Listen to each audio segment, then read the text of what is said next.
नमस्कार viewers and welcome back to another episode of law Chakra. आज के इस वीडियो में हम कवर करने वाले हैं सुप्रीम कोर्ट में हुई वक्फ अमेंडमेंट एक्ट 2025 के खिलाफ फाइल पिटिशंस में सुनवाई। अभी सुनवाई हो रही है 22 मई को, जहां पर एसजी तुषार मेहता ने अभी भी सेंटर की तरफ से बहुत ही इम्पोर्टेंट और बहुत ही कंट्रोवर्शियल पॉइंट्स रखे हैं। अब आपने हमारे पिछले वीडियोस में देखा होगा कि एसजी तुषार मेहता ने पिटिशनर्स, जिसमें कि senior advocates Kapil Sibal, Abhishek Manu Singhvi, CU Singh, Rajiv Dhawan etcetera दिखे थे, उनके सारे आर्ग्यूमेंट्स का एक पलट जवाब दिया है, लीगल जस्टिफिकेशन दिया है बिहाइंड दिस न्यू एक्ट। और कहीं ना कहीं उन्होंने ऐसी बातें, ऐसा क्लेम किया है जो लोगों में काफी शॉक फैला रहा है। बीते दिन की हियरिंग में उन्होंने कहा था कि वक्फ बाय यूजर एक फंडामेंटल राइट नहीं है, ये एक स्टैट्यूटरी लॉ की वजह से लोगों में आया था। तो अगर ये लॉ के थ्रू आया है तो ये लॉ हट भी सकता है। इसके साथ ही एसजी तुषार मेहता ने कहा कि वक्फ बोर्ड्स का काम सेक्युलर होता है मोस्टली, और ये रिलीजन का एक एसेंशियल प्रैक्टिस नहीं होता। अब ये सब कुछ बातें एसजी तुषार मेहता ने कही थी, जिसके बाद मुस्लिम कम्युनिटी में कुछ आक्रोश देखने को मिला है, जो उनकी इन बातों से अग्री करते हुए नहीं दिखे हैं। अब इसके अलावा उन्होंने और भी चीजें बोली थी, जैसे कि इस एक्ट के थ्रू लीगल रेमेडी मिल रही है। पिटिशनर्स का ये कहना कि इस एक्ट में लीगल रेमेडी नहीं है, अग्रीड पार्टी की प्रॉपर्टी गई तो वो चली ही जाएगी, सब गलत है और मिसलेड किया जा रहा है कॉमन पीपल को। अब इतनी सारी बातें बोलने के बाद सीजे बीआर गवई और जस्टिस ऑगस्टिन जॉर्ज मशी की बेंच के सामने एसजी तुषार मेहता ने वापस से कुछ और पॉइंट्स रखे। अब इस केस में क्या सीजे बीआर गवई लीन कर रहे हैं सेंटर के आर्ग्यूमेंट्स की तरफ, या पिटिशनर के आर्ग्यूमेंट्स से वो अग्री कर रहे हैं, जहां उन्होंने इस एक्ट को अनकॉन्स्टिट्यूशनल, इलीगल और अनएथिकल सब कुछ बोला है। तो चलिए आज के इस वीडियो में हम पता लगाते हैं कि क्या हुआ है 22 मई की हियरिंग में सुप्रीम कोर्ट में। अब जैसे ही बेंच बैठी तो एक लॉयर जो कि इस नए एक्ट को अपोज कर रहे थे, उन्होंने कहा, had Indian government and state government completed survey as per act of 2013 such issues on waqf wouldn't come up. Today mutawalli is in bad light but state has failed in its duty. Other state can't start survey due to lack of manpower. पर इस point पर SG Tushar Mehta ने कहा कि मैं इन बातों से agree नहीं करता। He stated that I don't agree. I can't respond to oral arguments. यहाँ पर सीजे डीआर गवई ने एक तो समझाया भी कि आप ऐसे नहीं कर सकते कि जो ऑलरेडी पिटिशनर्स ने बोल दिया है आप वो पॉइंट्स वापस से उठा रहे हो। उन्होंने कहा कि you can't be doing this. What is this you are already heard through Sibal and Dhawan. यहाँ पर सीनियर एडवोकेट्स कपिल सिब्बल और राजीव धवन के आर्ग्यूमेंट्स की बात हो रही है कि कहीं ना कहीं वो पॉइंट्स ऑलरेडी उठ गए हैं, तो वापस से उन पॉइंट्स को उठाने का क्या मतलब है। इस पर उन्होंने कहा कि this practice of rising in middle and arguing is bad. आप ऐसे ही नहीं बीच में उठ के अपनी बात रख सकते हो, जो कि बहुत गलत है। और ये भी सीजे बीआर गवई ने क्लियर किया कि वो सिर्फ 2025 के एक्ट के जो प्रोविजंस है उसे डील कर रहे हैं। जो पुराने एक्ट्स हो गए 2013 के, 1954, 55, 23 के, उनसे सुप्रीम कोर्ट अभी डील नहीं कर रहा है। इस पर एसजी तुषार मेहता ने अपने आर्ग्यूमेंट्स वापस से स्टार्ट करते हुए बोला कि वो 10 मिनट में ही अपने पूरे आर्ग्यूमेंट्स कंक्लूड कर देंगे। और जो उन्होंने पहला आर्ग्यूमेंट दिया है 22 मई को, वो ये है कि first very fact my lord, invested 3 days on both sides shows there is nothing ex facie unconstitutional about act 2025। आपको बता दें कि इस केस के हियरिंग का ये तीसरा दिन है। 20, 21, 22 तीनों दिन ये हियरिंग चली है, जिसपे सुप्रीम कोर्ट ने डिसाइड किया है कि वे इंटरिम रिलीफ देंगे या नहीं, ये मुद्दा उनके सामने है। और इसी पर एसजी तुषार मेहता ने कहा कि आप 3 दिन की हियरिंग में तो समझ चुके होंगे कि एक्स फसाई जो सामने से आपको ऊपर से दिख रहा है वो ये है कि इस लॉ में अभी तक कुछ भी ऐसा अनकॉन्स्टिट्यूशनल नहीं निकला है। इस पर सीजे बीआर गवई ने कहा कि फर्स्ट एंड बेस्ट आर्ग्यूमेंट, और जिसके आगे उन्होंने आर्ग्यूमेंट कंटिन्यू किया और कहा कि merely something is arguable doesn't mean it needs to be stayed a law enacted by a competent legislature like parliament।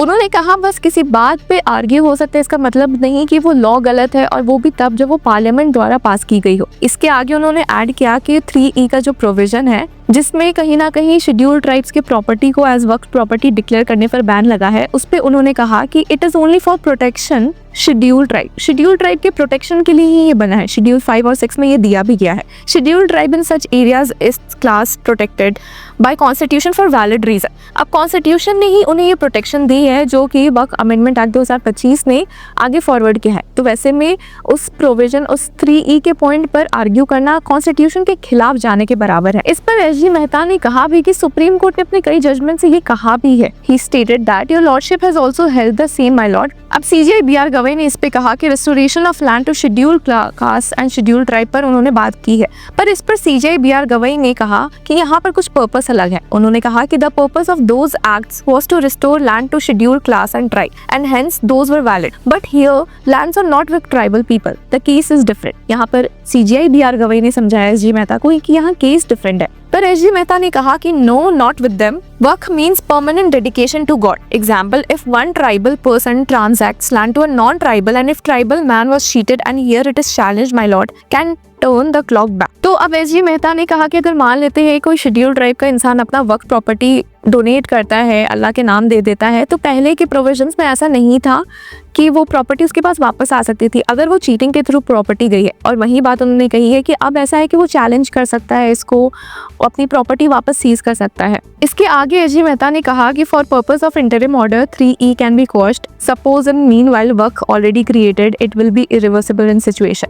यहाँ पर उन्होंने कहा कि JPC ने भी बोला है कि scheduled tribe people even though they follow Islam they have their own identities separate from Islam. तो कहीं ना कहीं उन्होंने बोला कि अगर सुप्रीम कोर्ट को सही लगे तो इस प्रोविजन को हटा सकते हैं, क्वॉश कर सकते हैं, पर ये बस उनकी आइडेंटिटी, शेड्यूल ट्राइब की आइडेंटिटी को प्रोटेक्ट करने के लिए लाया गया था। जिसके बाद जस्टिस ऑगस्टिन जॉर्ज मशी ने कहा कि this doesn't appear to be correct, Islam is Islam, tradition may be different, religion is same. यहाँ पर जब श्री तुषार मेहता ने कहा कि JPC ने ऐसा कहा है कि जो ट्राइबल पीपल है वो अगर इस्लाम भी प्रैक्टिस कर रहे हैं तो उनका खुद का अलग आइडेंटिटी होता है, उस पर जस्टिस ऑगस्टिन जॉर्ज मशी ने कहा कि इस्लाम इज इस्लाम, ऐसा नहीं हो सकता कि उसमें भी ज्यादा भेदभाव हो, ट्रेडिशन डिफरेंट हो सकता है बट रिलीजन कैसे डिफरेंट होगा। इस पर SG मेहता ने कहा कि the purpose is my Lord, why not all scheduled tribe needs separate protection. जिस पर जस्टिस ऑगस्टिन जॉर्ज मशी ने वापस से कहा कि your argument of tribal getting cheated and work created on land, thus mere work is illegal.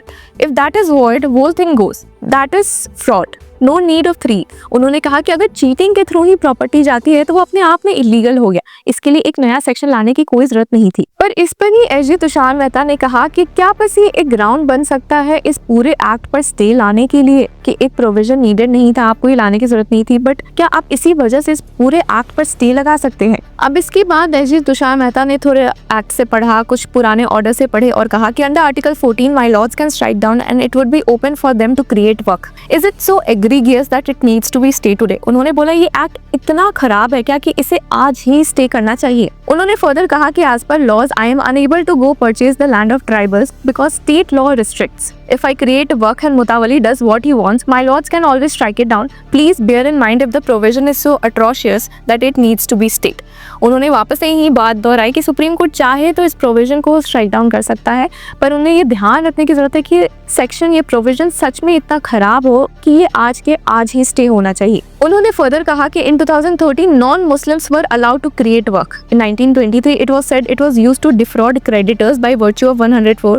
I would create work and by senior who had to execute a decree to recover from me. This is deleted in 2025. उन्होंने कहा कि जब ये open था कि कोई भी work create कर सकता है तो कहीं ना कहीं फ्रॉड हो रहा था, इसी वजह से ये प्रोविजन अभी नए वाले एक्ट में हटा दिया गया है। पर इसके साथ ही उन्होंने ये क्लियर किया कि the provision does not prevent non Muslims from contributing to वर्क प्रॉपर्टीज। वो कंट्रीब्यूशन दे सकते हैं और इसी रीजन की वजह से 5 ईयर रिक्वायरमेंट एग्जिस्ट करती है। It ensures that only genuine Muslims utilize work, preventing fraudulent misuse. Yet, despite this safeguard being established 102 years ago, the problem persists. उन्होंने कहा कि द जॉइंट पार्लियामेंट्री कमेटी ने क्लैरिफाई किया कि इफ यू बिलीव इन वर्क you may donate. Refer to section 71 which explicitly permits donation in cash or kind. As a Hindu, I too can donate work. उन्होंने ये बात दोहराई कि अब वो प्रोविजन हट गया है कि कोई भी non Muslim members work donate नहीं कर सकता, बट उन्होंने कहा कि ऐसा नहीं है कि वो कंट्रीब्यूट नहीं कर सकते वर्क प्रॉपर्टीज। जो लॉ के थ्रू आया था वो लॉ की वजह से चला गया है, तो ऐसा नहीं हो सकता कि सुप्रीम कोर्ट इंटरिम ऑर्डर से